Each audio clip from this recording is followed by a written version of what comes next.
Ceci est un livre audio autogénéré par Google. Méditerranée. Collection dirigée par Jacques Bouineau.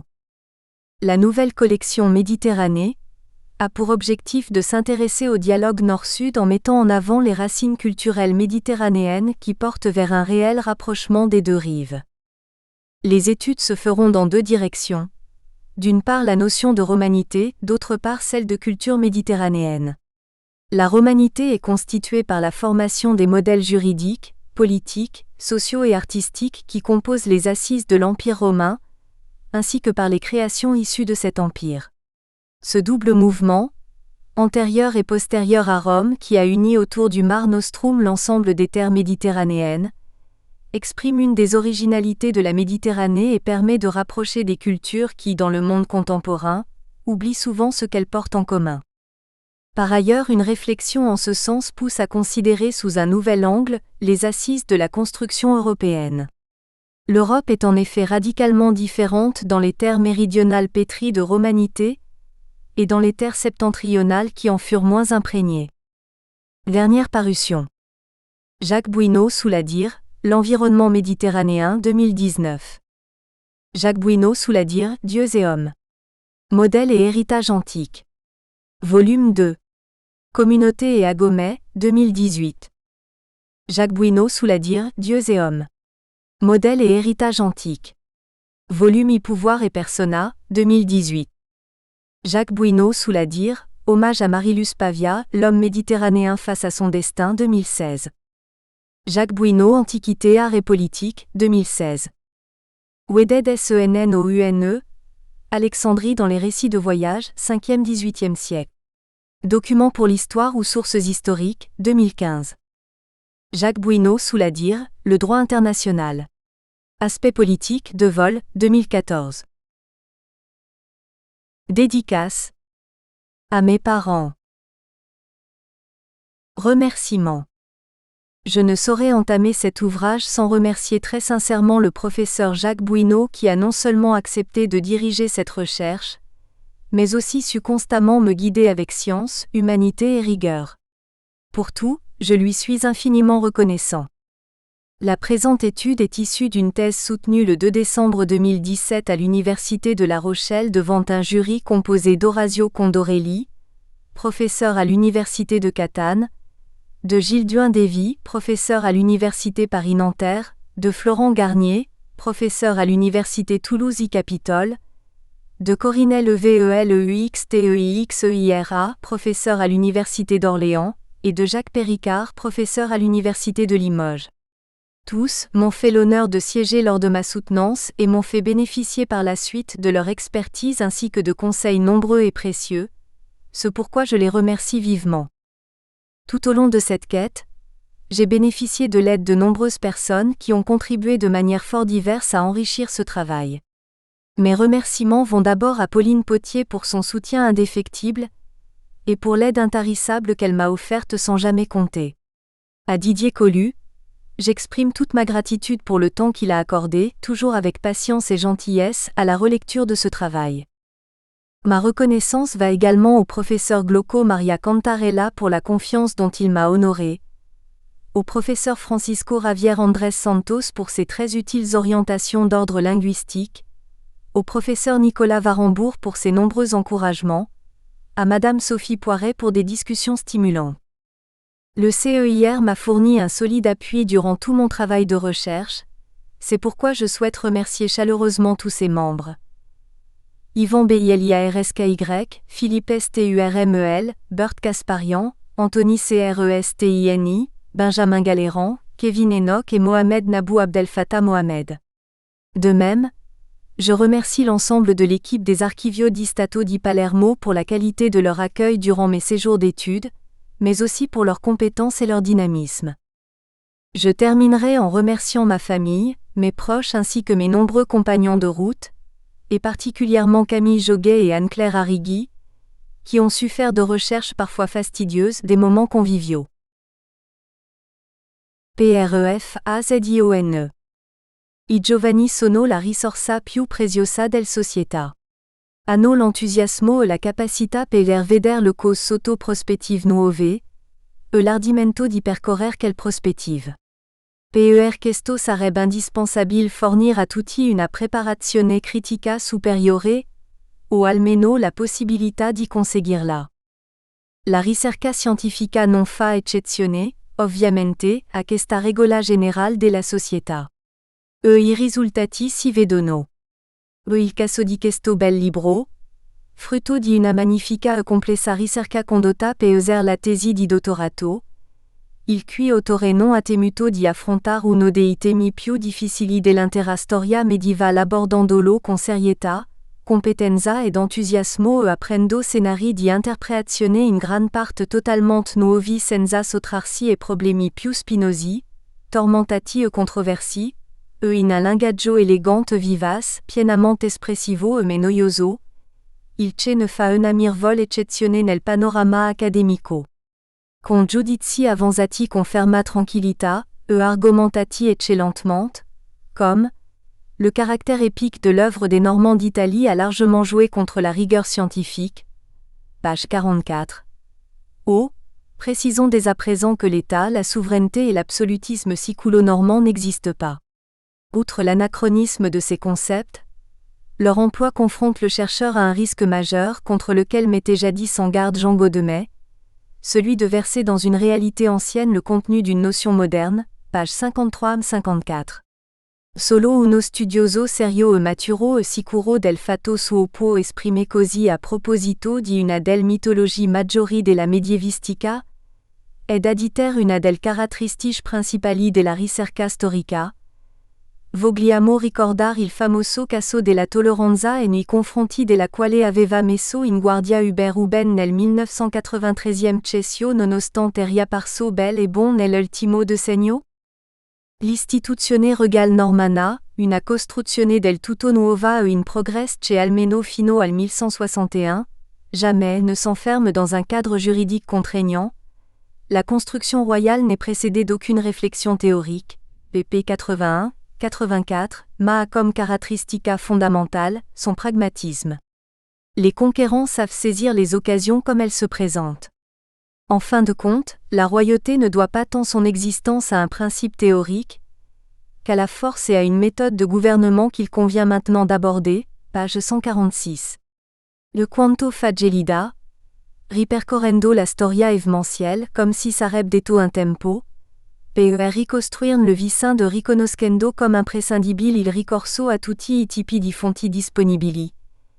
Il che è inevitabile non soltanto per le perditi irreparabili patiti dagli archivi in Sicilia e a Napoli, non lo si ricorda quasime, ma il 30 settembre 1943 la Wehrmacht in ritirata, come anticipando di un anno e mezzo il Nero Befel, che del resto altro non era che l'apostrofe. L'estensione dei metodo usati nell'Europa orientale, la vernirtum non solo fisica dei nemici ma della loro stessa memoria, distrus il fondo più importante antico della cancelleria angioina causando la perdita di più di 500.000 documenti, ma proprio per riuscir a seguire l'andamento storico dell'invenzione del Regno di Sicilia, evitando di costituirla come question strettamente conchiusa all'interno di definizioni e modelli giuridici. Mettendo subito in chiaro le caratteristiche del fonti cronacistiche, non soltanto quelle del regno comme ad esempio Alessandro di Telese, une véritable agiographie du roi, page 66. Avertendo circa il rischio della sovrainterpretazione, si veda quanto scrive, nel pagini iniziali, a proposito della storiografia recente.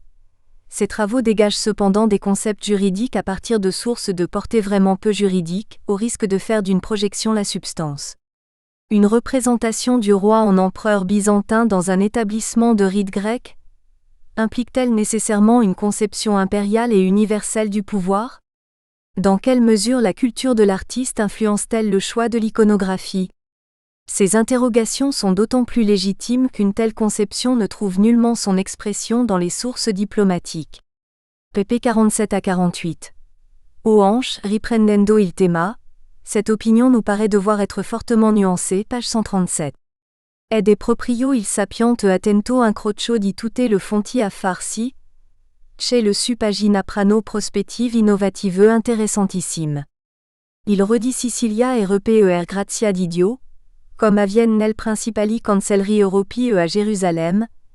Le ré du royaume de Jérusalem ne tient son royaume que de Dieu.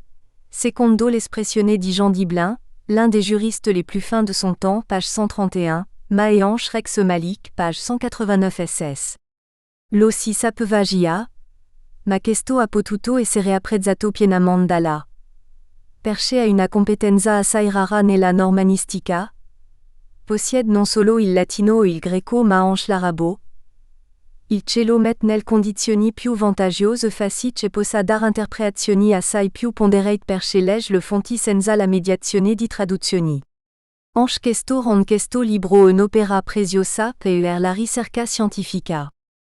Mi si permetterà di fare un paio di esempi significativi, cominciando da uno degli aspetti più fascinosi della Sicilia normanna. L'entourage du roi de Sicile se caractérise d'emblée par sa complexité et son exotisme. Page 221.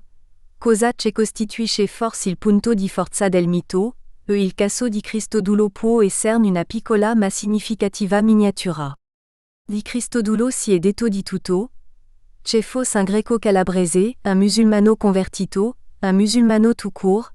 Gelida prendendo il via da un punto di vista relativamente poco frequentato, appunto quello della storia giuridica. Il CGLI ha permesso di cogliere le fonti e i problemi di sorpresa, per così dire riuscito a tratteggiarne la figura come una specie di primo ministro, o se si vuole l'équivalent dei visir comme del resto lo qualificano le fonti arabe, comme aveva negli anni 50 del Emiro Maione dalla fin degli anni 60 del protofamiliarios Gualtiero di Palermo. Cristodulo accompagna Ruggero II per decenni, pur senza aver una definizione giuridica precisa. Il c'è rispecchiato nell'incertezza del fonti arabe, c'è lo chiamano anche Saïb al-Ashgal, capo o ministro degli affari, cioè titolare responsabile del diwan, specchio in questo dell'identità del dominio del suo signore.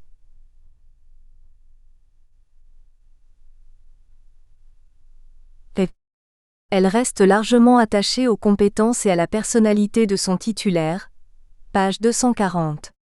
A un homme c'è nel sec. 11e nella Sicilia occidentale conosce un successo particolare presso i musulmani cristiani o cristianizzati. Cristodulos, servitore di Cristo corrisponde all'arabo Abd al-Rahman, servitore del misericordioso, nome con cui appunto è conosciuto nel fonti arabe.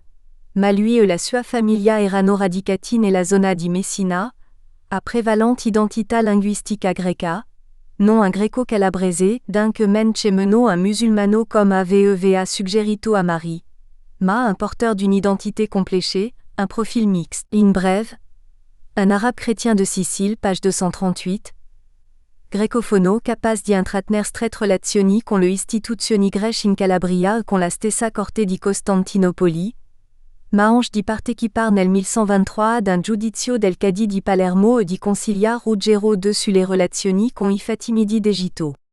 Grecofono quindi, ma almeno bilingue, in possesso dell'arabo. O trilingue, capace di comunicare con i membri della corte comitale che possiamo supporsi esprimessero in lingua d'oil, come sappiamo che avveniva a metà del secolo, una lingua identitaria, che faceva sì che chi non la praticava fosse escluso dagli affari di corte, come accade negli anni 60 a Rodrigo di Navarra. A non voler considerar la sua più che probabil conoscenza di almeno qualcuna del principali lingue locali che si parlavano nei territori controllati dal conte normanno. O magari quadrilingue perché in grado di controllar i documenti scritti in latino. Comme anche tre diverse lingue scritte tre differenti stili di scrittura. Una formazione eccellente la sua, che GLI aveva dato i mezzi per emergere per distinguersi e che Cristodulo aveva saputo mettere a frutto con sapienza esemplare in un lasso di tempo relativamente breve, fino al punto da suggerirlo a Costantinopoli come un potenzial punto di criticità nel senso tecnico del termine. Se nel 1109 il Basileus GLI aveva assegnato il titolo di protonobellissimos, un onor non soltanto immaterial, visto che era dotato di una pensione, roga, qui normalmente si faceva ricorso a proposito di persone che apparivano utili, o potevano apparir tali, alla cosa imperial contro I dominatori, GLI usurpatori per Costantinopoli, Normani.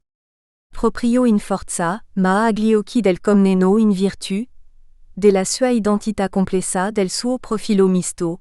Non è nemmeno il caso di sottolineare l'importanza di questo concetto che nella sua apparente semplicità è estremamente funzionale per la ricerca storica, non soltanto siculo-normana, si pensi ad esempio a Gautier Map. Un altro esempio darà la portata della forza di questo lavoro, il caso central, dibattuto, controverso, mitico del cosiddetto Assis di Ariano, la conoscenza puntuale del fonti della storiografia, del discussioni storiografiche, l'élévation des prétendues assises d'Ariano au rang de source juridique principale a largement contribué à fausser le débat sur la nature juridique de la royauté sicilienne. Page 83, Sfoccia in un quadro di grand rilievo critico, page 200 ss. In perfetta coerenza con questo atteggiamento metodologico gelida segue la storia del regno fino alla scomparsa della dinastia normanna. Le silence de la recherche juridique contraste avec la richesse des sources relatives au règne des deux Guillaume. Page 290. Senza alcun timor di affrontare il campo minato della seconda metà del sec. 12 caratterizzato da fonti tanto preziose quanto problematiche ancora una volta controverse, non uso questa parola a caso, si tratta di una caratteristica del tutto peculiare costante per le interpretazioni della storia del regno, comme Falcando e Romualdo Salernitano, in dialettica con le numerose fonti di quei decenni, Giovanni di Salisbury, il Liber Pontificalis Romano. Il regno di Guglielmo I, disseminato di ribellioni, colpi di palazzo, repressioni aggiustamenti istituzionali, il problema costituito dalla lunga, 1166 à 1171, minorita, probabilmente giuridica, la possibilità che in Sicilia la minorità si prolungasse al di là di quanto fosse consueto nel resto dell'Europa per un emprunt alla pratica bizantina e si, plausibile, ma attenzione, anche in questo si segnala la serietà del A. Il est toutefois difficile de dépasser sur ce point le stade de la supposition. Page 324. Ma sicuramente politica, di Guglielmo II che diventare a 17 anni come suo nonno, dal soluzioni che progressivamente, in relazione con le urgenze e le innovazioni dei tempi, vengono messi in campo e conducono a un sempre maggiore affinamento del quadro della funzione regale con l'apostrofe. Assunzione sempre più sostanziale, anche in Sicilia, del diritto romano, pp 328 à 345. La sottolinea il cambiamento del regno nel quadro dei grandi e generali cambiamenti del secolo, sempre meno esotico in ciò che era il suo nucleo centrale, l'amministrazione, progressivamente e decisamente caratterizzata dall'elemento latino, page 371 ss. Questa tendenza finira per coinvolgere tutte le strutture del regno e per costituire une certaine configuration du pouvoir au détriment de tout ce qui lui est culturellement extérieur. Le règne de Frédéric II parachèvera cette tendance, qu'est le perfette parole conclusive page 439, che spalancano prospettive fructuose ceci pensa al fatto che le singolarità della regalità siciliana, on conduit à nimber cette dernière d'une aura quasi mystique, ouvrant la voie au dogme scientifique. Page 431. Uno di essi è stato e resta proprio Federico II. Un solo esempio il titolo che nel 2016 Henri Bresque lo racciaccia hanno voluto per un loro libro, all'ombra del Grand Federico. A distanza di quasi un secolo da quell'opera d'arte che è la maestosa monografia di Ernst Kantorowicz, della quale si ostina a non voler considerare il contesto storico e di pensiero che è l'apostrofe. Aveva generata, il mito federiciano rimane presoce un tato e in attesa di qualcuno che ne affronti lo studio in maniera, diciamo così, laica e il più possibile scevra di pregiudizi. Insomma, una ricerca come questa. Si deve salutar con entusiasmo quest'opera, che senza timor di esagerare ritengo di poter definire d'avanguardia, condotta con assoluta serietà, equilibrio, finezza d'interpretazione e di esposizione. Potrebbe danzi dovrebbe essere assunta come modello per la ricerca. Si spera che la comunità scientifica sia tanto equanime da voler prender nato. Glauco Maria Cantarella. Università degli Studi, Alma Mater Studiorum di Bologna. Préface. Les jeunes constituent la ressource la plus précieuse de la société. Ils ont l'enthousiasme et la capacité d'envisager les choses à travers de nouvelles perspectives, et la hardiesse d'explorer ces dernières. C'est pourquoi il serait indispensable de donner à chacun une formation critique supérieure, ou du moins la possibilité d'y accéder. La recherche scientifique ne fait évidemment pas exception à cette règle. Et les résultats sont visibles, notamment à travers ce beau livre, fruit d'une recherche magnifique et complexe menée pour la thèse de doctorat. Dans ce cadre, l'auteur n'a pas craint d'appréhender l'un des thèmes les plus difficiles de toute l'histoire médiévale, l'abordant avec sérieux, compétence et enthousiasme, et ouvrant des pistes d'interprétation en grande partie totalement nouvelles, sans se soustraire aux problèmes les plus épineux, tortueux et controversés, et cela dans un langage élégant et vivant, pleinement expressif et jamais ennuyeux, ce qui en fait une admirable exception dans le paysage académique. Les différentes opinions présentes dans l'ouvrage sont avancées avec une tranquillité ferme et parfaitement argumentée, par exemple là. Écrit que le caractère épique de l'œuvre des Normands d'Italie a largement joué contre la rigueur scientifique, page 44. Ou encore, précisons dès à présent que l'État, la souveraineté et l'absolutisme siculo-normand n'existent pas. Outre l'anachronisme de ces concepts, leur emploi confronte le chercheur à un risque majeur contre lequel mettait jadis en garde Jean Gaudemet, celui de verser dans une réalité ancienne le contenu d'une notion moderne, page 53-54. Seul un chercheur sérieux, mûr et confiant peut s'exprimer ainsi sur l'une des mythologies majeures des études médiévales et pointer du doigt l'un des principaux traits caractéristiques de la recherche historique. Souvenons-nous du fameux cas de la tolérance contre lequel Hubert Rouben avait mis en garde en 1993 et qui est pourtant bel et bien réapparu dans la dernière décennie. L'institution royale normande est une construction entièrement nouvelle et évolutive qui, au moins jusqu'en 1161, jamais ne s'enferme dans un cadre juridique contraignant. La construction royale n'est précédée d'aucune réflexion théorique, page 81-84. Son caractère fondamental est son pragmatisme.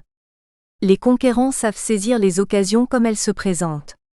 En fin de compte, la royauté ne doit pas tant son existence à un principe théorique, qu'à la force et à une méthode de gouvernement qu'il convient maintenant d'aborder.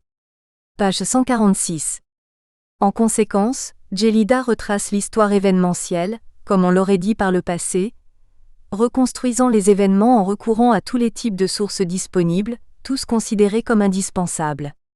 L'utilisation d'un large corpus est nécessaire, non seulement du fait des pertes irréparables subies par les archives en Sicile et Naples. Il n'est presque jamais rappelé que le 30 septembre 1943, la Wehrmacht en retraite comme si elle anticipait le Nérobeffel d'un an et demi, qui d'ailleurs n'était rien de plus que L'. L'extension des méthodes utilisées en Europe orientale, la Vernichtung non seulement physique des ennemis, mais aussi de leur propre mémoire, a détruit le fonds le plus important et le plus ancien de la chancellerie angevine, causant la perte de plus de 500 000 documents, mais aussi parce qu'il s'agit du seul moyen permettant de suivre la création du royaume de Sicile, en évitant de l'envisager comme une question strictement cloisonnée au sein de définitions et de modèles juridiques. Les spécificités des sources narratives, pas seulement celles concernant le royaume, comme la chronique d'Alexandre de Télessé qui constitue une véritable hagiographie du roi, page 66, sont très tôt explicitées. De même, là met en garde contre le risque de surinterprétation. Ainsi écrit-il les mots suivants dans les premières pages concernant l'historiographie récente. Ces travaux dégagent cependant des concepts juridiques à partir de sources de portée vraiment peu juridique, au risque de faire d'une projection la substance. Une représentation du roi en empereur byzantin dans un établissement de rite grec implique-t-elle nécessairement une conception impériale et universelle du pouvoir ? Dans quelle mesure la culture de l'artiste influence-t-elle le choix de l'iconographie ? Ces interrogations sont d'autant plus légitimes qu'une telle conception ne trouve nullement son expression dans les sources diplomatiques. Pages 47 à 48. Ou encore sur le même thème, cette opinion nous paraît devoir être fortement nuancée, page 137. Et c'est justement le croisement à la fois savant et prudent de toutes les sources qui confère à ces pages des perspectives innovantes et très intéressantes.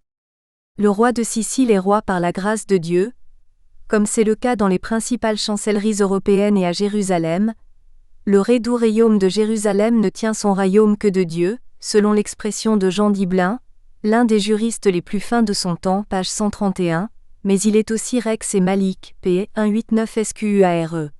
Cela était déjà connu, mais est d'autant mieux apprécié par là qu'il dispose d'une compétence très rare en ce qui concerne la recherche sur la Sicile normande. Il maîtrise non seulement le latin et le grec, mais aussi l'arabe, ce qui le met dans les conditions les plus avantageuses et lui permet de proposer des interprétations beaucoup plus pondérées puisqu'il lit les sources sans la médiation des traductions. Tout cela fait également de ce livre un ouvrage précieux pour la recherche scientifique. Je me permets de donner quelques exemples significatifs, en commençant par l'un des aspects les plus fascinants de la Sicile normande. L'entourage du roi de Sicile, qui se caractérise d'emblée par sa complexité et son exotisme, page 221, constitue probablement le point culminant du mythe. Le cas de Christodule en est illustration modeste, mais significative. Tout a été dit sur le personnage. Qu'il était un grec de Calabre, un musulman converti, un musulman tout court. Gélida, partant d'un point de vue relativement peu fréquenté, celui de l'histoire du droit, qui lui a permis de prendre les sources et les problèmes par surprise pour ainsi dire, est parvenu à y voir une sorte de premier ministre, ou si l'on veut l'équivalent des vizirs comme le décrivent les sources arabes, à l'instar de l'émir Mayonne dans les années 1150 et du proto-familiarios Gauthier de Palerme dès la fin des années 1160. Christodule a accompagné Roger II pendant des décennies, sans que son rôle ait bénéficié d'une définition juridique précise, ce qui se reflète dans l'incertitude des sources arabes, qu'il appelle aussi Saïb al-Ashgal, chef ou ministre des Affaires, c'est-à-dire responsable du diwan, reflétant en cela l'un des caractères du pouvoir de son seigneur.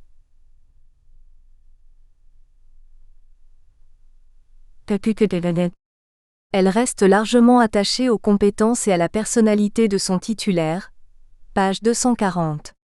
Christodule porte un nom qui au XIe siècle connaît un succès particulier parmi les Arabes chrétiens ou christianisés de Sicile occidentale.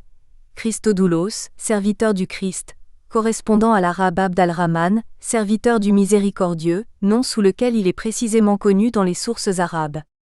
En revanche, lui et sa famille étaient enracinés dans la région de Messine, avec une identité linguistique majoritairement grecque. Il ne s'agit dès lors pas d'un grec de Calabre, et encore moins d'un musulman comme Amari l'avait suggéré, mais d'un porteur d'une identité complexe, d'un profil mixte en bref, d'un arabe chrétien de Sicile, page 238. Il est ainsi capable d'entretenir des relations étroites avec les institutions grecques de Calabre et avec la cour de Constantinople elle-même, mais aussi de participer à un jugement du cadi de Palerme en 1123, et de conseiller Roger II sur les relations avec les Fatimides d'Égypte. Christodule est par conséquent de langue grecque, mais au moins bilingue, maîtrisant l'arabe. Peut-être trilingue, car capable de communiquer avec les membres de la cour comtale que l'on peut supposer s'exprimer en langue d'oïl. On sait que ce fut le cas au milieu du siècle. Il s'agissait d'une langue identitaire, ce qui signifiait que ceux qui ne la pratiquaient pas étaient exclus des affaires de la cour, comme cela est produit dans les années 1160 concernant Rodrigo de Navarre, sans vouloir considérer sa connaissance plus que probable d'au moins certaines des principales langues locales parlées dans les territoires contrôlés par le comte normand, voire quadrilingue, car il est capable de vérifier des documents écrits en latin. 3 différentes langues écrites, c'est-à-dire 3 styles d'écriture différents, cela constituait une excellente aptitude qui avait donné à Christodule les moyens d'émerger et de se distinguer. Il mit à profit ses compétences avec une sagesse exemplaire dans un laps de temps relativement court, au point de le suggérer à Constantinople comme un potentiel point critique, au sens technique du terme. En 1109, le Basileus lui avait ainsi attribué le titre de Protonobellissimos, un honneur pas seulement immatériel, car assorti d'une pension, roga, qui était notamment accordée à des personnes qui paraissaient utiles ou pouvaient apparaître comme telles à la cause impériale contre les dirigeants normands perçus comme des usurpateurs par Constantinople, précisément à cause, mais aux yeux de Comnène en vertu, de son identité complexe, de son profil mixte. Il n'est même pas nécessaire de souligner l'apostrophe. Importance de ce concept qui dans sa simplicité, apparente, est extrêmement fonctionnel pour la recherche historique, mais pas seulement concernant la Sicile normande. pensez par exemple à Gauthier Map. Un autre exemple donnera l'ampleur de la force de ce travail, le cas central, débattu, controversé, mythique des soi-disant assises d'Ariano. La connaissance précise des sources, de l'historiographie, des discussions historiographiques, l'élévation des prétendues assises d'Ariano au rang de source juridique principale a largement contribué à fausser le débat sur la nature juridique de la royauté sicilienne, page 83, conduit à une interprétation d'une grande importance critique, P200 SQUARE. En parfaite cohérence avec cette attitude méthodologique, Gelida suit l'histoire du royaume jusqu'à la disparition de la dynastie normande. Le silence de la recherche juridique contraste avec la richesse des sources relatives au règne des deux Guillaume, page 290, sans craindre d'affronter le champ de mine de la seconde moitié du XIIe siècle, caractérisé par des sources aussi précieuses que problématiques et une fois de plus controversées. Je n'utilise pas ce mot au hasard, il s'agit des apostrophes. Un trait particulier et constant touchant les études relatives à l'histoire du royaume, comme Falcan et Romuald de Salerne, en dialectique avec les nombreuses sources de ces décennies telles que Jean de Salisbury, le Liber Pontificalis romain. Le règne de Guillaume Ier est parsemé de rébellions, de coups d'état de palais, de répressions, d'ajustements institutionnels. Le problème constitué par la longue minorité, 1166 à 1171, de Guillaume II, qui deviendra roi à 17 ans comme son grand-père, est probablement juridique. La possibilité qu'en Sicile la minorité s'étende au-delà de ce qui était d'usage dans le reste de l'Europe soit un emprunt de la pratique byzantine est certes plausible, mais attention. Aussi en cela nous signalons le sérieux de l'auteur qui précise Q'. Il est cependant difficile de dépasser sur ce point le stade de la supposition, page 324, mais surtout politique. Progressivement, des solutions sont adoptées en fonction des urgences et des innovations de l'époque, et conduisent à un raffinement toujours plus grand du cadre de la fonction royale avec l'hypothèse de plus en plus substantielle, en Sicile également, du droit romain, page 328 à 345. Là, rapproche les transformations survenant au sein du royaume des grandes évolutions marquant plus généralement le siècle. Le royaume apparaît de moins en moins exotique dans ce qui était son noyau central, l'administration. Celle-ci étant progressivement et résolument caractérisée par l'élément latin, P371 SQUARE. Cette tendance impactera à terme toutes les structures du royaume, poussant vers une certaine configuration du pouvoir au détriment de tout ce qui lui est culturellement extérieur. Le règne de Frédéric II parachèvera cette tendance. Ce sont les parfaits mots de conclusion page 439 qui ouvrent des perspectives fécondes quand on pense au fait que les singularités de la royauté sicilienne ont conduit à nimber cette dernière d'une aura quasi mystique, ouvrant la voie au dogme scientifique, page 431, et l'un d'entre eux était et reste Frédéric II, pour exemple, le titre qu'Henri Bresque et Laura Chacha ont choisi pour L'. Un de leurs ouvrages en 2016, Dans l'ombre du grand Frédéric. Près d'un siècle après cette œuvre d'art qu'est la majestueuse monographie d'Ernst Kantorowicz, dont nous persistons à ne pas vouloir considérer le contexte historique et de pensée qu'il a engendré, le mythe de Frédéric reste presque intact et attend que quelqu'un aborde son étude d'une manière laïque, pour ainsi dire, et aussi libre de préjugés que possible. Bref, une recherche comme celle-ci. Il faut saluer avec enthousiasme ce travail que je pense pouvoir qualifier, sans crainte d'exagération, d'avant-gardiste. Conduit avec le plus grand sérieux, équilibre et finesse d'interprétation et d'exposé, il pourrait et devrait être considéré comme un modèle de recherche. Espérons que la communauté scientifique sera suffisamment impartiale pour en prendre acte. Glauco Maria Cantarella. Professeur à l'Université Alma Mater Studiorum de Bologne. Liste des abréviations. Transcription des lettres arabes. En vue de faciliter la lecture, nous recourons à la translittération des lettres arabes. Cependant, lorsque cela nous semblera nécessaire, les passages concernés seront accompagnés d'une version en lettres arabes. Sans la justice, les royaumes sont-ils autre chose que de grandes troupes de brigands ? Et qu'est-ce qu'une troupe de brigands sinon un petit royaume ? Car c'est une réunion d'hommes où un chef commande, où un pacte social est reconnu, où certaines conventions règlent le partage du butin. Si cette troupe funeste, en se recrutant de malfaiteurs, grossit au point d'occuper un pays, d'établir des postes importants, d'emporter des villes, de subjuguer des peuples. Alors elle s'arroge ouvertement le titre de royaume, titre qui lui assure non pas le renoncement à la cupidité, mais la conquête de l'impunité. C'est une spirituelle et juste réponse que fit à Alexandre le Grand ce pirate tombé en son pouvoir. « À quoi penses-tu, lui dit le roi, d'infester la mer ? À quoi penses-tu d'infester la terre ?» Répond le pirate avec une audacieuse liberté. « Mais parce que je n'ai qu'un frêle navire, on m'appelle corsaire, et parce que tu as une grande flotte, on te nomme conquérant. » Saint Augustin, La Cité de Dieu, 4ix. Introduction. Dans les premières pages de son Liber de Regno Sicili composé dans la seconde moitié du XIIe siècle, Hugues Falcand dresse un portrait singulier de Roger II.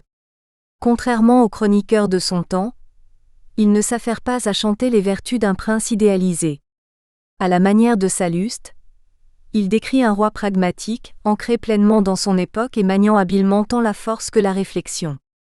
Adoptant un ton très personnel, il souligne également, non sans une pointe d'admiration, les moyens non prévus par les lois et nécessaires dans un royaume en cours de consolidation, par lesquels celui-ci est parvenu à mater une population féroce et rebelle.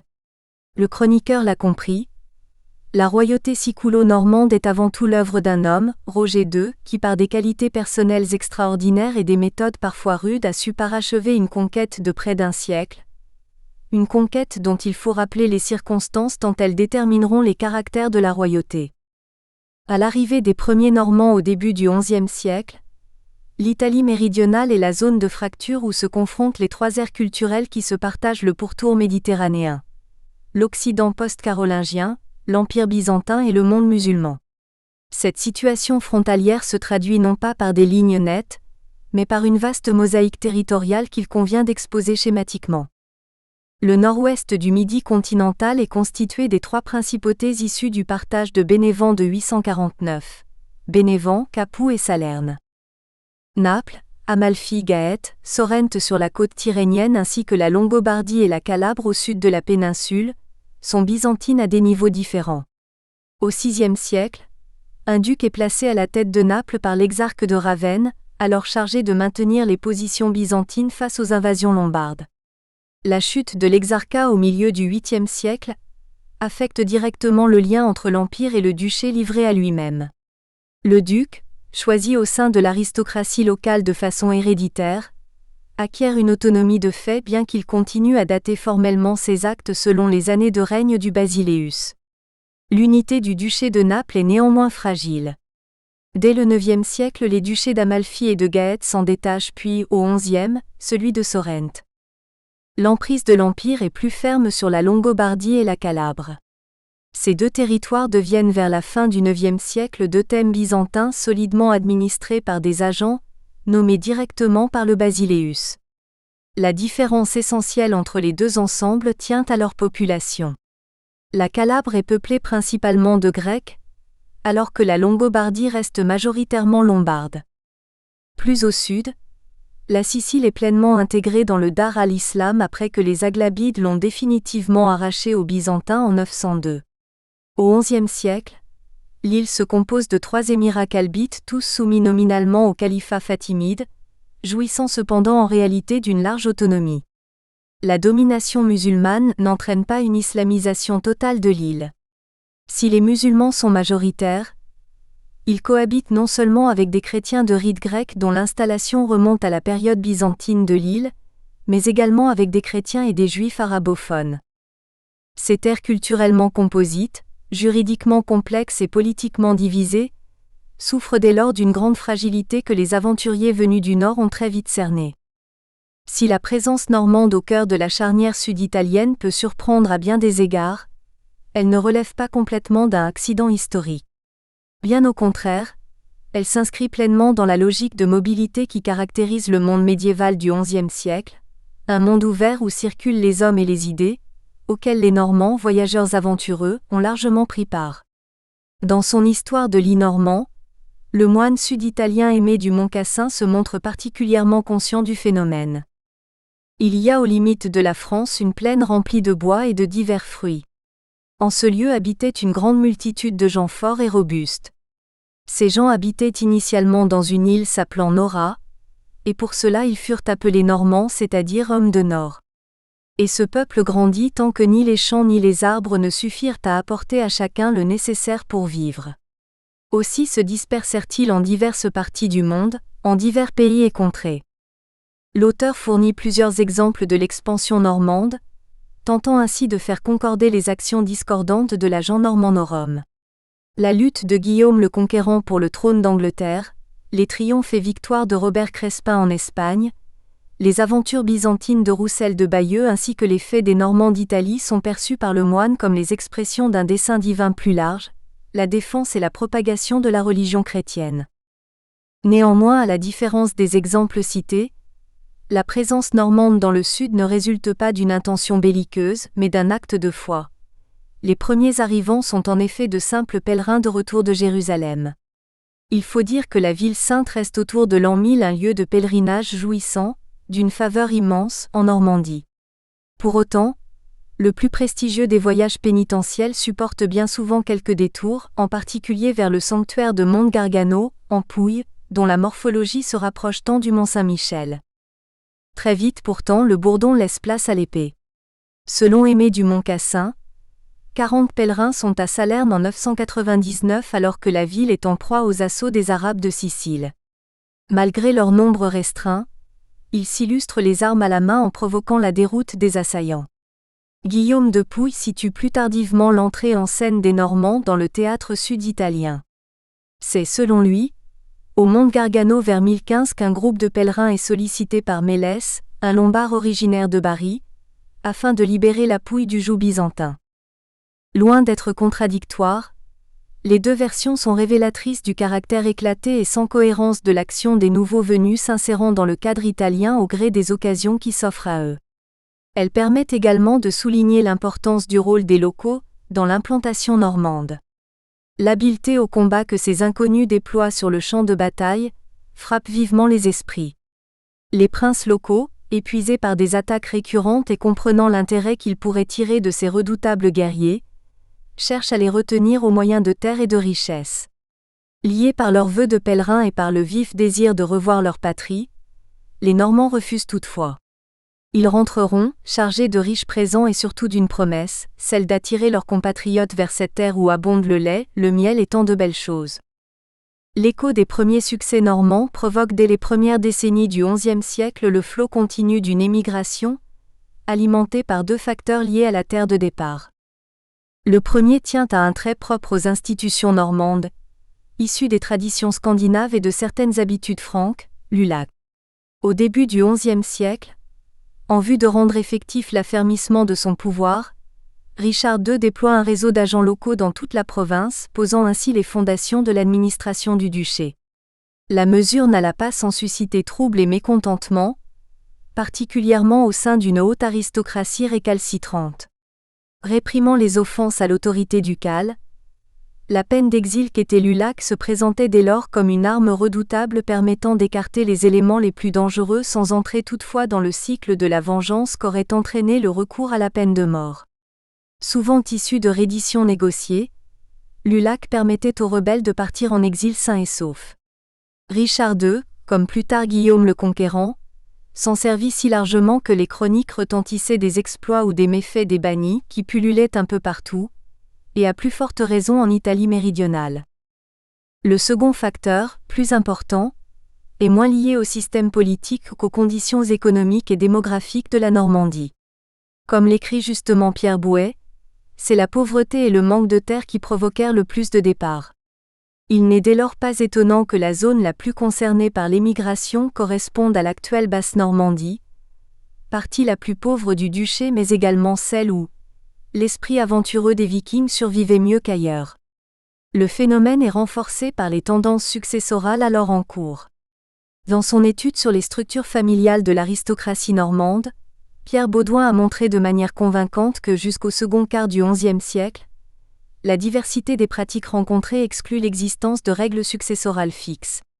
Reste qu'une volonté s'observe, la même qui conduira progressivement à la fixation du droit d'aînesse, celle de protéger le patrimoine lignager de tout démembrement pouvant compromettre l'exécution du service attaché au fief. Aussi, voit-on se diffuser des pratiques réservant l'essentiel de l'héritage à l'un des fils, sans que celui-ci ne soit forcément l'aîné. Le cas des Hauteville, actuelle Hauteville-la-Guichard, famille de la petite aristocratie du Cotentin promise à une haute destinée en Italie, constitue à cet égard un exemple particulièrement suggestif. Tancrède de Hauteville était originaire du Cotentin. De 2 femmes légitimes qu'il avait épousées, il eut 12 fils et plusieurs filles.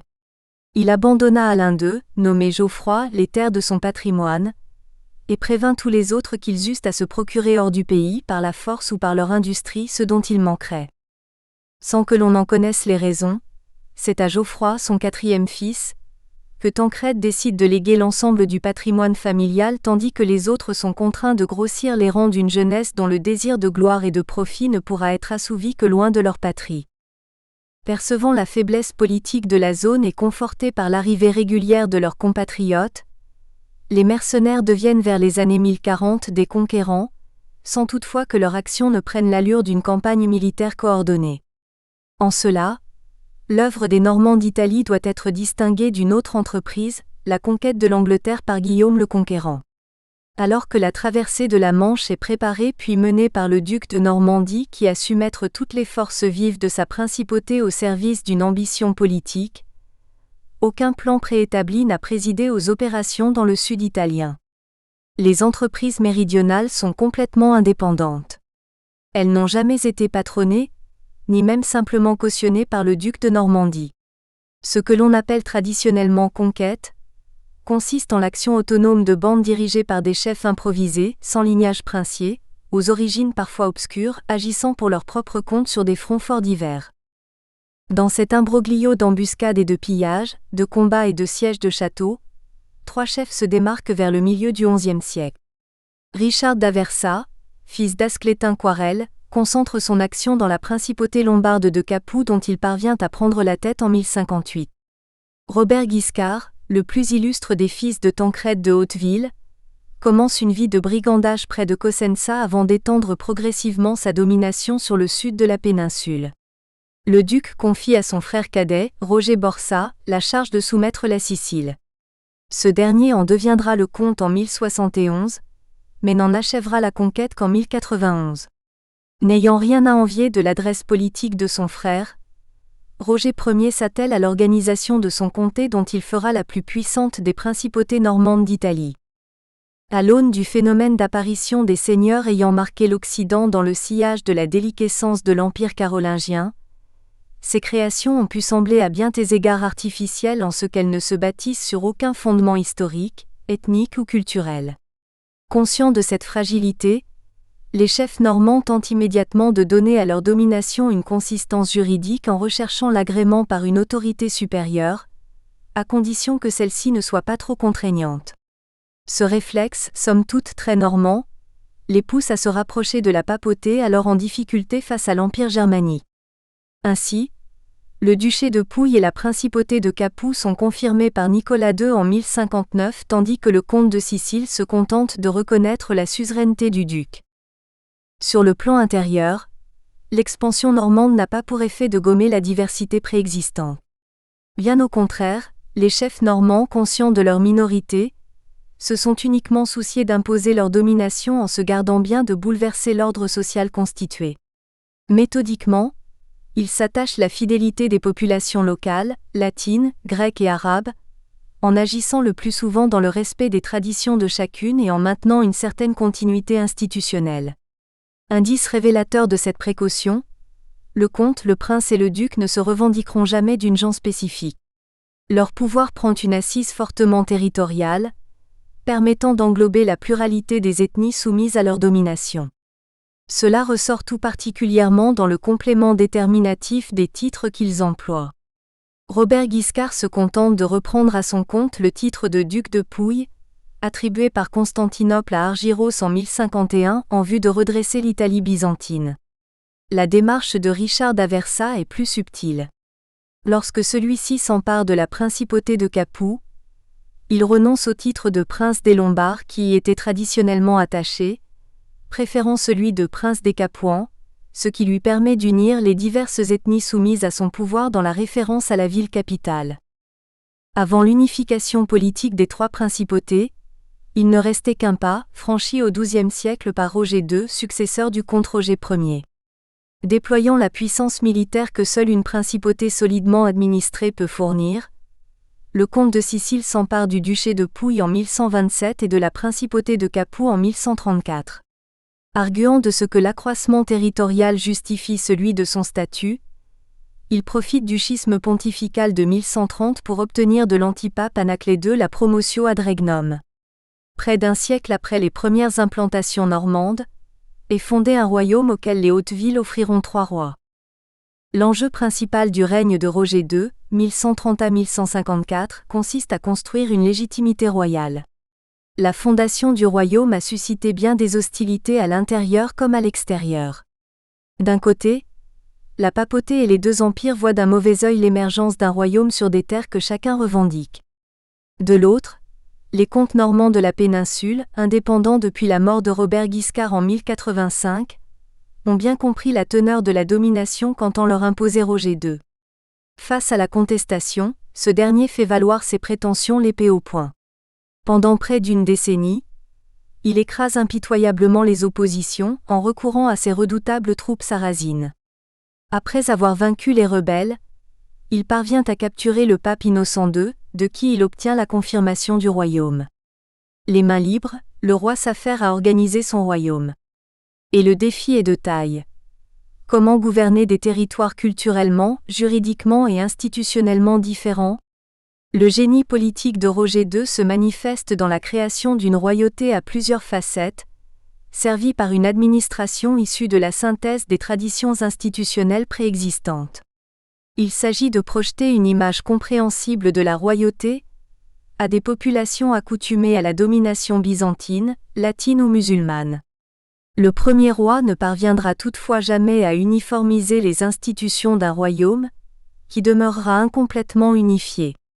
Celui-ci conservera une double nature, à la fois occidentale et féodale d'une part, orientale et administrative de l'autre, un caractère qui demeurera même s'il tendra à s'estomper durant les règnes suivants. Ni les 14 années de paix marquant la fin de sa vie, ni les bases administratives jetées par Roger II ne suffiront cependant à assurer à la royauté une légitimité incontestable. Guillaume Ier, 1154 à 1166, doit faire face dès la mort de son père à une révolte aristocratique de grande ampleur soutenue par la papauté et Byzance. Au prix d'une répression extrêmement dure, qui lui vaudra le qualificatif de mauvais, Guillaume parvient néanmoins à éteindre l'incendie. Mieux, il conforte le royaume en normalisant les relations avec la papauté via le traité de Bénévent de 1156. Épaulé par des conseillers particulièrement habiles, dont le sulfureux Maillon de Bari, il développe l'administration dans tous ses aspects. Malgré l'assassinat de Maillon en 1160 et la crise qui s'ensuit, c'est un royaume en paix et particulièrement bien géré que Guillaume Ier laisse à son fils encore mineur. Après une régence marquée par les nombreuses luttes de pouvoir propres aux périodes de transition, Guillaume II atteint la majorité en 1171. Il profite de la paix intérieure qui accompagne son règne pour perfectionner l'administration de la partie péninsulaire du royaume, renforçant l'assise de la royauté qui ne connaîtra plus aucune de remise en cause.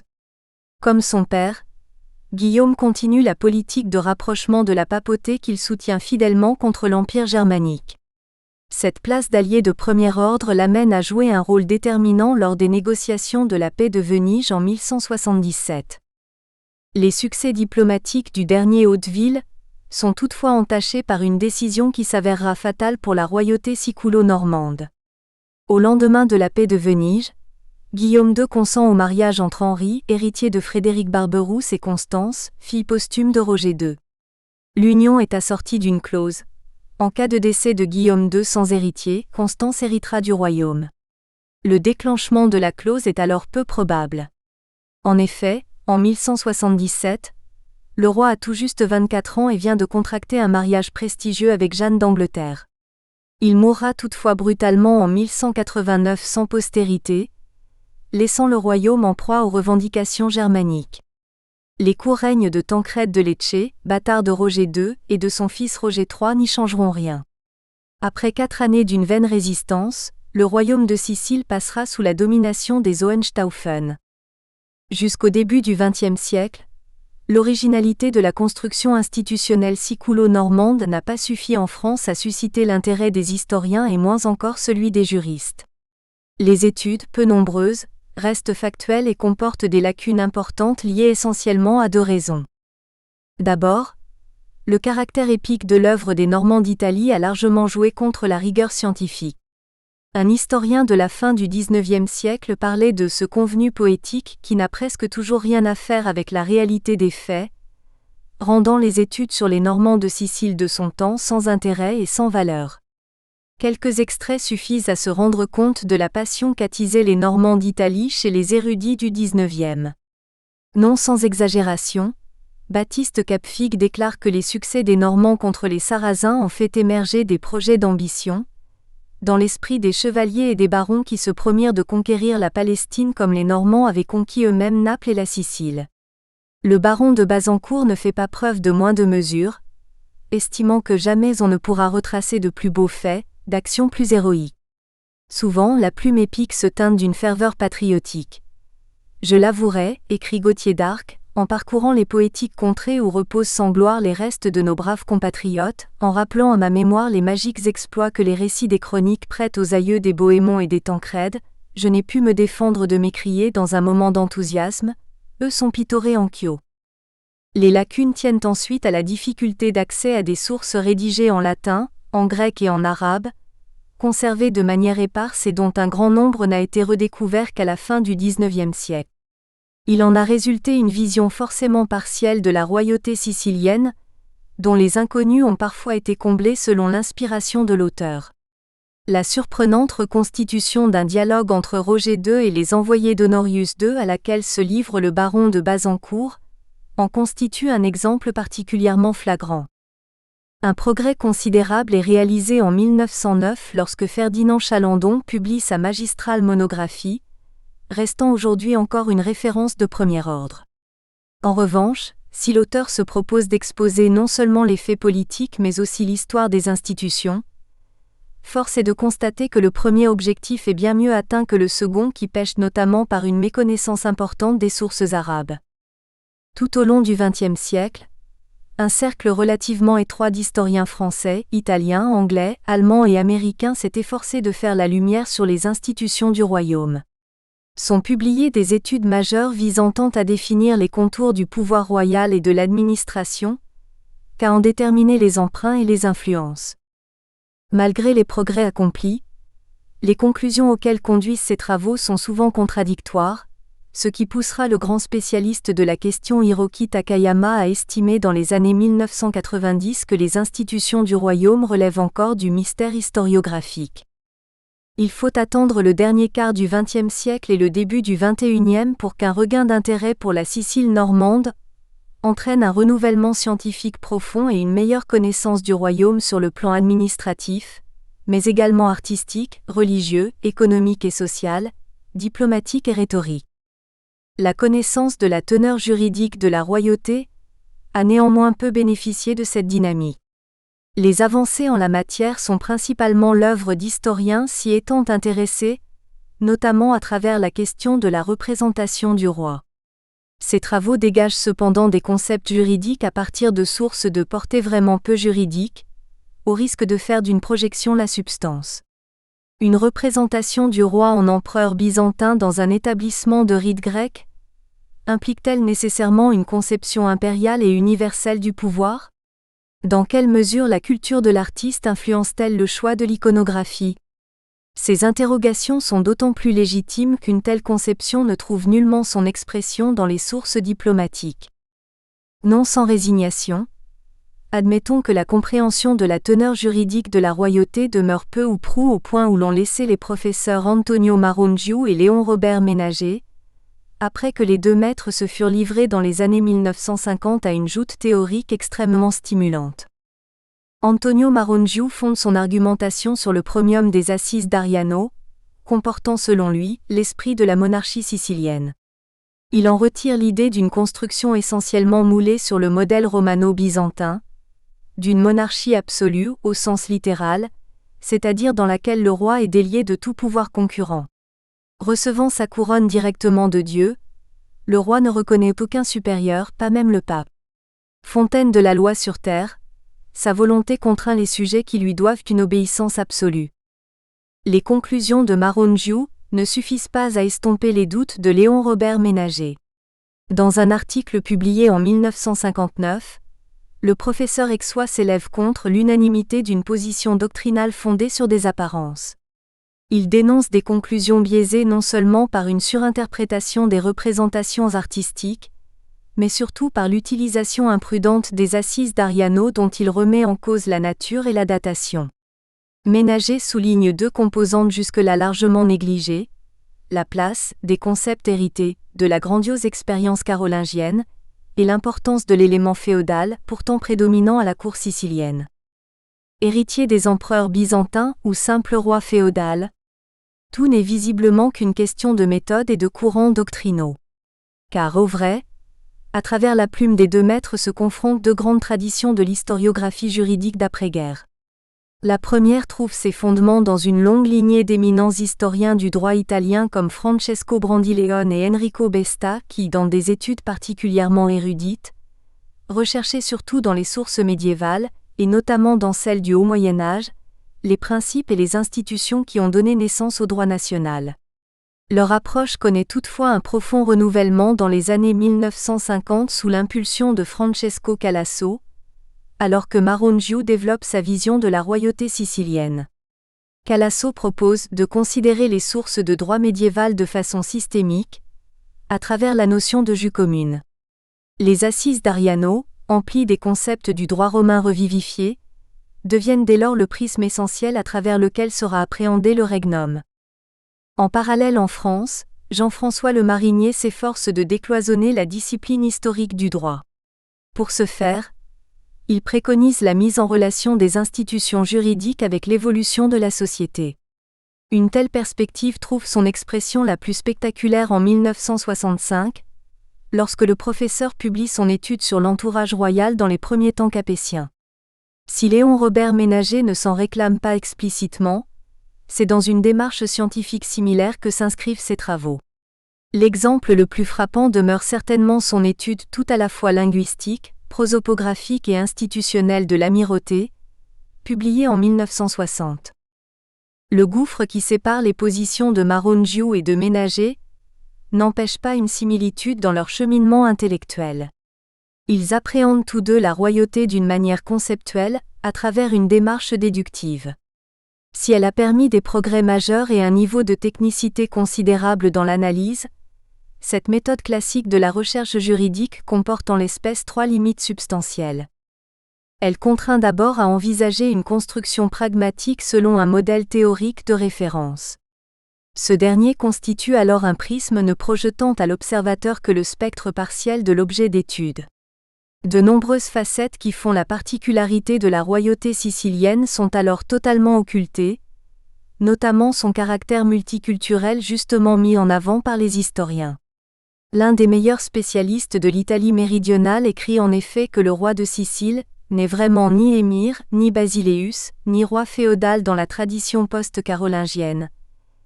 Il est de tout cela un peu, sans que cette singularité permette de donner de lui-même une image unique.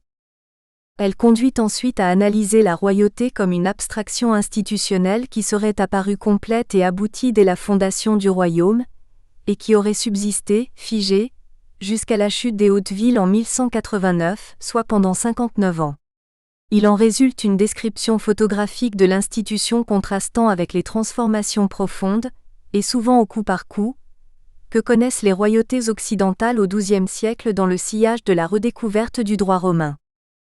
Enfin, une telle approche présente une limite tenant à la diversité des sources disponibles qui, par les langues qu'elles emploient et par les cultures juridiques dans lesquelles elles puisent, fournissent parfois des informations contradictoires, voire antagonistes, sur la royauté.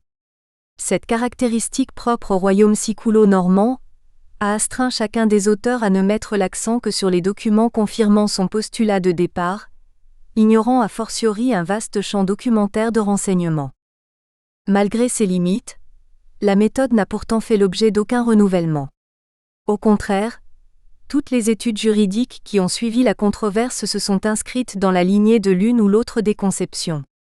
Dans un ouvrage classique publié en 1966, Mario Caraval se livre à une relecture des sources juridiques. La place centrale que le professeur accorde aux assises d'Ariano contenant selon lui le Lini Generali della Struttura del Stato l'amène finalement à une vision abstraite et idéalisée du pouvoir siculo-normand, relativement proche de celle de son prédécesseur. La même année, Enrico Mazzares Fardella voit dans le royaume la négation même de l'État féodal et s'oppose ainsi fermement à la thèse de Ménager. Plus mesurée est la position d'Hortensio Zecchino. L'éditeur des Assises d'Ariano considère le texte comme l'acte ratifiant la création du royaume. Il en dégage le principe d'un État souverain et une indubitable tendance à l'absolutisme, mais reconnaît néanmoins que les assises ne tiennent compte ni du particularisme d'une féodalité récalcitrante, ni du poids politique réel du baronnage. Cette brève rétrospection de l'historiographie juridique met en évidence une certitude, qui servira de point de départ à notre analyse. Malgré les études érudites dont elle a fait l'objet, la question de la nature et du contenu de la royauté n'est définitivement pas tranchée. L'adoption d'une nouvelle approche est donc nécessaire. De la confrontation de l'ensemble des sources disponibles que nous présenterons plus loin, il ressort que l'inconnu ne réside pas tant dans le modèle institutionnel de référence que dans l'existence même d'une fonction royale juridiquement définie. Corollaire de l'élévation des assises d'Ariano au rang de source juridique principale, les juristes se sont jusque-là peu souciés de retracer les étapes de la construction de la fonction royale, présupposant la consécration de cette dernière lors de la promulgation supposée du texte. Ignorant le caractère pragmatique de la construction royale, ils ont livré l'image d'une fonction aboutie, nimbée de toute la modernité conceptuelle permise par le droit romano-byzantin. Or, avant d'être une abstraction constitutionnelle, la royauté siculo-normande est au moins dans ses débuts une adaptation concrète à une réalité complexe et multiculturelle, l'œuvre pragmatique d'un homme qui méthodiquement a imposé son pouvoir par la force sans le cloisonner dans un cadre légal. Nombreux sont les contemporains du roi à avoir perçu cela, ce qui transparaît dans le qualificatif de tyran qu'il lui attribue. Aussi sous-estimer la place concrète de Roger II dans l'équation conduirait-il à une dépersonnalisation fâcheuse du pouvoir siculo-normand. La royauté est forgée autour de la personne du fondateur. Il est d'ailleurs révélateur que l'ensemble des études juridiques sur le royaume se concentrent dans une large mesure sur le règne de ce dernier, porté en étendard du prétendu absolutisme sicilien. Mais une telle omniprésence ne traduit-elle pas davantage la supériorité d'un homme que la robustesse d'une fonction royale désincarnée ? Les troubles survenant à la mort du premier roi semblent en tout état de cause le suggérer.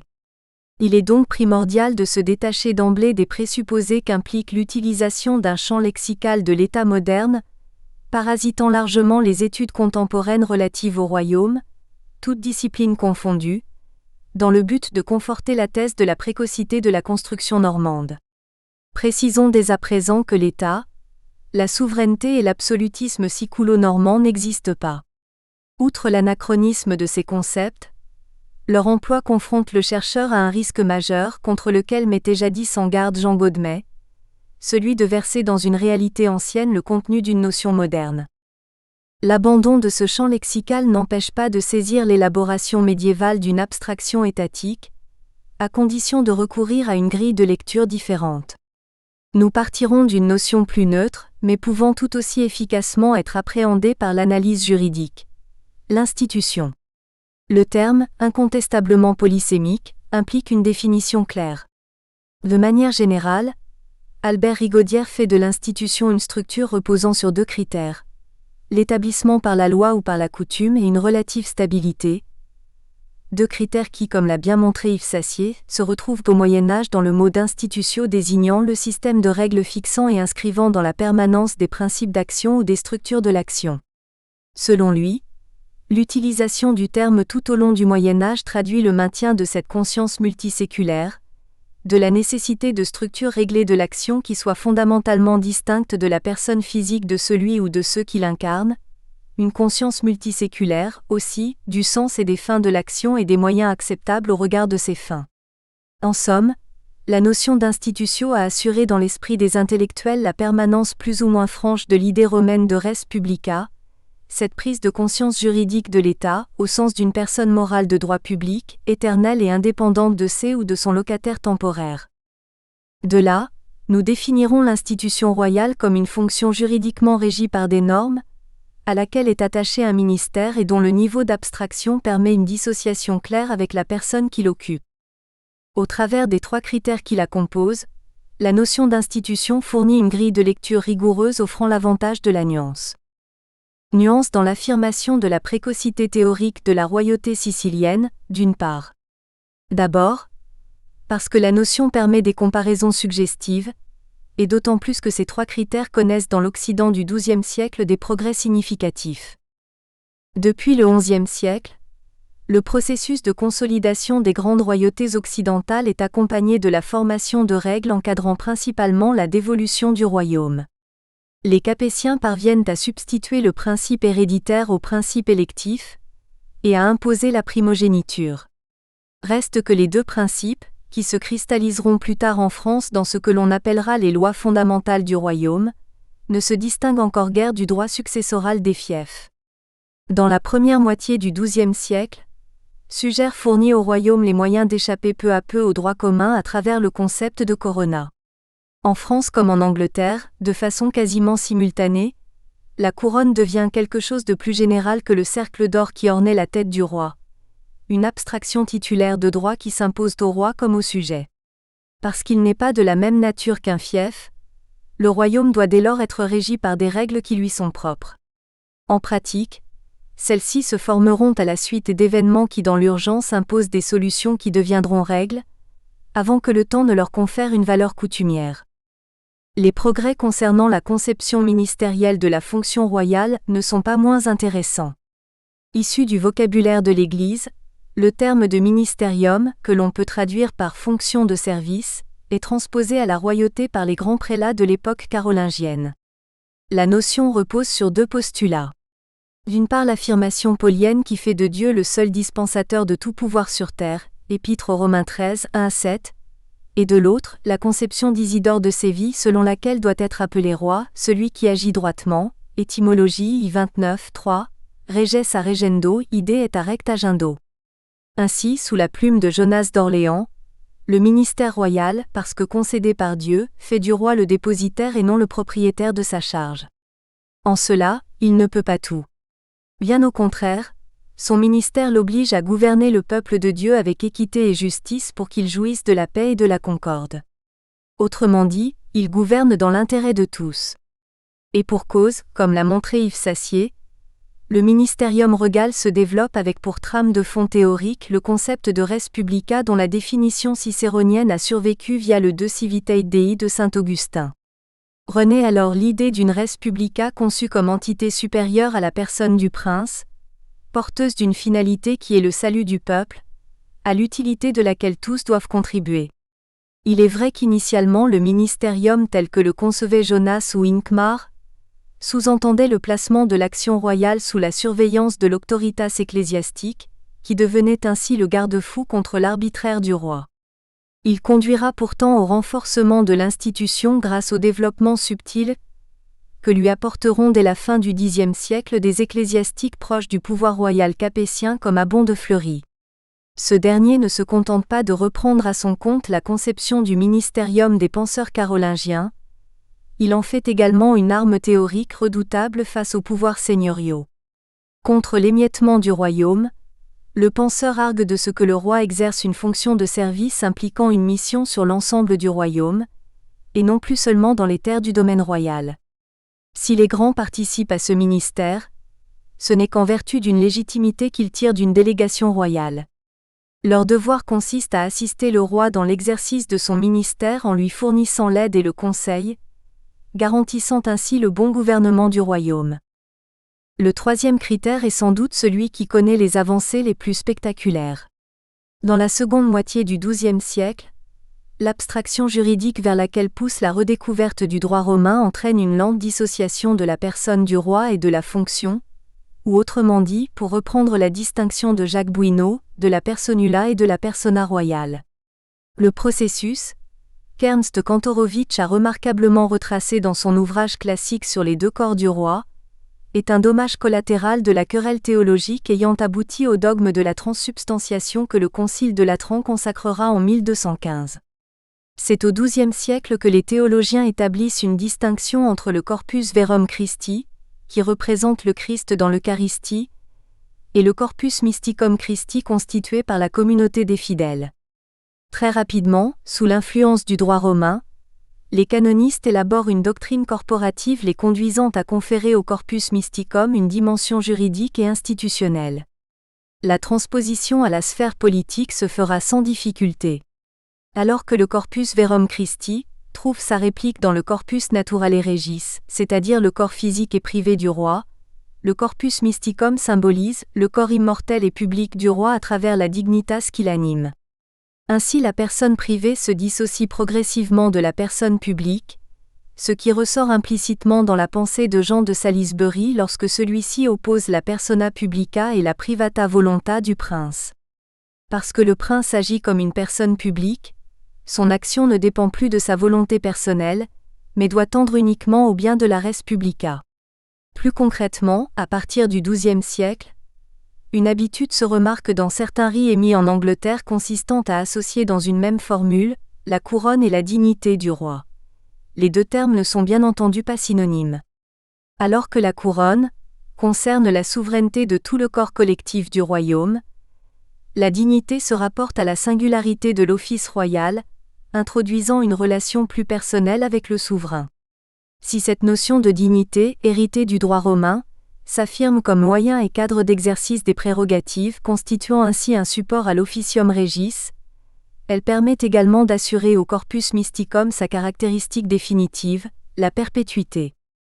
Outre les comparaisons qu'elle autorise, la notion d'institution doit ensuite nous renseigner plus généralement sur le degré de pénétration du droit romain dans le royaume. La royauté sicilienne a suivi de près le processus de redécouverte du droit romain comme l'atteste la présence autour de 1150 dans la bibliothèque de la chapelle palatine d'un commentaire des Carari Justinian, livre de Justinien. Mais l'intérêt et la connaissance n'impliquent pas pour autant l'utilisation en bloc. On se souvient à ce propos, si ce n'est de la réticence, du moins de la prudence des Capétiens dans la réception ce droit que les glossateurs ont mis au service de Frédéric Barberousse à Roncaglia. Si les concepts romains ont été assimilés par la royauté sicilienne autour de 1140 avec la profondeur décrite par les études juridiques classiques, ils ont assurément contribué à préparer les esprits à un certain niveau d'abstraction, pour ne pas dire à une conscience publique, à la faveur de cette notion pour intellectuelle que représente la res publica. Nuance dans la perception des étapes de la construction royale, d'autre part. En effet, l'appréhension de la royauté à travers la grille de lecture fournie par la notion d'institution doit non seulement permettre de jalonner les phases d'élaboration théorique d'une royauté fondée de façon pragmatique, mais aussi de déterminer assez précisément le moment où le pouvoir royal a cessé de se résumer au pouvoir personnel de Roger II pour découler d'une fonction désincarnée et juridiquement définie. C'est donc une évolution que dévoile l'approche, tranchant avec les descriptions figées de la fonction royale qui prévalait jusqu'ici. Appréhendée chronologiquement, la royauté sicilienne s'offre aux chercheurs dans des aspects insoupçonnés. Prenons le cas des influences ayant modelé l'institution. Que la royauté ait fait son miel de pratiques institutionnelles externes est un lieu commun de la littérature historique. En dehors des influences issues du substrat italo-sicilien, les historiens ont identifié plusieurs modèles allogènes, le duché de Normandie, le royaume anglo-normand, l'empire byzantin et l'Égypte fatimide. L'attitude des chercheurs vis-à-vis des emprunts a principalement consisté à déterminer quel fut le modèle dominant, impliquant a fortiori une hiérarchisation des influences. La vision évolutive de la royauté permet d'apercevoir non pas une politique unique d'emprunt, mais des logiques successives largement déterminées par la culture dominante au sein de l'entourage royal. Les Normands n'ont donc pas forgé la royauté en une fois selon un modèle de référence, mais progressivement en portant leur regard tantôt vers l'Orient, tantôt vers l'Occident. Retracer le mouvement d'institutionnalisation de la royauté suppose avant tout la constitution d'un corpus de sources suffisamment large. Nous distinguerons les sources juridiques et administratives des sources narratives.